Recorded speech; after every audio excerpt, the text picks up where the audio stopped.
Hello everyone, welcome back to Sana Kishore log. Weight loss ಗಂಜಿನ ಯಾವ ರೀತಿ ಮಾಡ್ಕೊಳ್ಳೋದು ಅಂತ ಶೇರ್ ಮಾಡ್ತಾ ಇದ್ದೀನಿ. ಒಂದು ಗ್ಲಾಸ್ ನೀರಿಗೆ 2 ಟೇಬಲ್ ಸ್ಪೂನಷ್ಟು ಪೌಡರ್ನ ಹಾಕೋಬೇಕು. ಈ ಪೌಡರ್ ನಮ್ಮ ಹತ್ರನೇ ಸಿಗುತ್ತೆ, ನಾವು ಆಲ್ರೆಡಿ ಸೇಲ್ ಮಾಡ್ತಾ ಇದ್ದೀವಿ.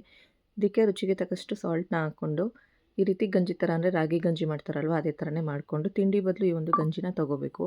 ಅದರಿಂದನೇ ವೆಯ್ಟ್ ಲಾಸ್ ಆಗುತ್ತೆ. ಇದರಿಂದ ಪ್ರಾಪರ್ ಡಯೆಟ್ ಆ ಥರ ಏನು ಮೇಂಟೈನ್ ಮಾಡಬೇಕು ಆ ಥರ ಏನಿಲ್ಲ.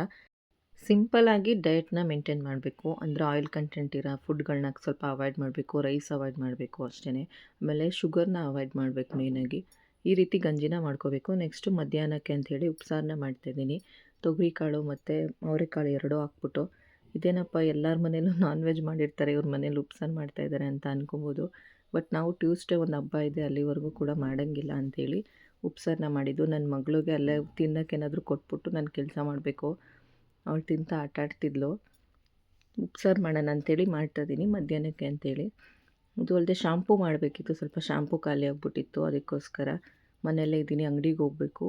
ಶಾಂಪೂನೆಲ್ಲ ಮಾಡಿಟ್ಬಿಟ್ಟು ಹೋಗೋಣ ಅಂತ. ಅದು ಅಲ್ಲದೆ ಊರಲ್ಲಿ ಒಂದು ಸಾವು ಕೂಡ ಆಗಿಬಿಟ್ಟಿತ್ತು, ಪೂಜೆನೂ ಮಾಡೋಂಗಿರಲಿಲ್ಲ.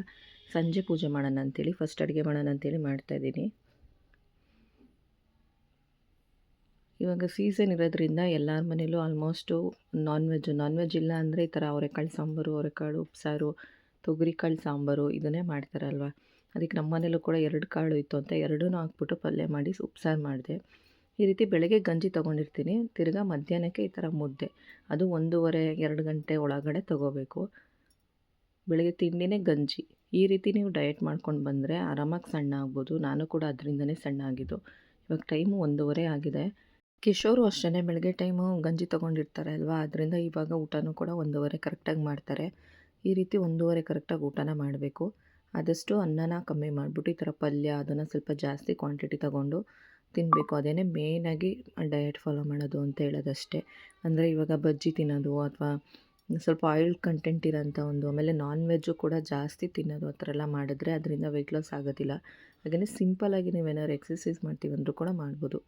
ನನ್ನ ಮಗಳಿಗೆ ಉಪ್ಸಾರು ಅಂದರೆ ಇಷ್ಟ. ಮುದ್ದೆನ ಕಲಿಸ್ಕೊಂಡು ನೋಡಿ ಹೆಂಗೆ ಕುಡಿತಿದ್ದಾಳೆ ಅಂತ. ಖಾರ ಇಲ್ವಂತೆ, ತುಂಬ ಚೆನ್ನಾಗಿದೆ ಅಂತ ಬೇರೆ ಹೇಳ್ತಿದ್ಲು. ಶಾಂಪೂನು ಕೂಡ ರೆಡಿ ಮಾಡಿಬಿಟ್ಟು ಸಂಜೆ ಪೂಜೆ ಕೂಡ ಮಾಡಿದೆ, ಬೆಳಗ್ಗೆ ಮಾಡೋಕ್ಕಾಗಿಲ್ಲ ಅಂಥೇಳಿ. ಇವತ್ತಿನ ಲಾಗ್ ಇದಾಗಿತ್ತು. ಇಷ್ಟ ಆದರೂ ಒಂದು ಲೈಕ್ ಕೊಟ್ಟು ಸಪೋರ್ಟ್ ಮಾಡಿ. ಹಾಗೆ ಫಾಲೋ ಮಾಡಿಲ್ಲ ಅನ್ನೋರು ಫಾಲೋ ಮಾಡಿ. Thank you.